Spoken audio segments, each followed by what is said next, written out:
This story takes place 27 years after the First Corporate War. The Nest by Sean Carrière. Chapter 18. After he and Laura brought in some of their gear, Kyle got the rest of the team organized. Slick, can you read me? Kyle asked over his radiation suit's radio. Loud and clear, boss. Slick answered back over his own suit's radio. I hate to keep you up on that roof any longer. Kyle began. But I need you to keep covering us for a spell. No worries, boss. Slick answered. I'll let you know if I spot any party crashers. Kyle then pointed to Laura, who was busy putting down a duffel bag with her left hand.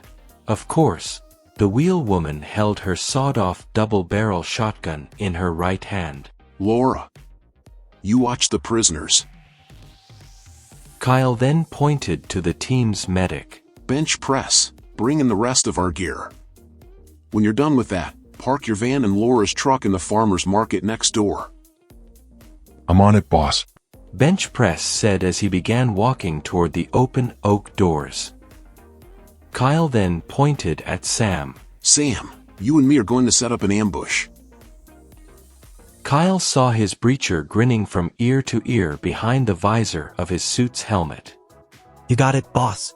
Just let me grab my bag of goodies from the van. Sam said before exiting the bank at a lively jog. Danny Blue had remained on his knees the whole time, watching as the bounty hunters each took to various tasks. The young revolutionary leader could tell these fools were settling in rather than preparing to roll out. Now that the smartass with the automatic shotgun was gone, Danny Blue stood up and faced Kyle. Danny's hands were still secured with plastic cuffs, and he made no attempt to move in any kind of threatening manner. He only stood. Laura had already activated the exterior speaker of her suit's helmet, and she aimed her sawed-off shotgun at the terrorist as soon as she saw him get up. Whoa there.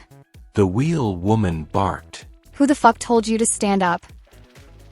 Kyle turned to face Danny Blue as well.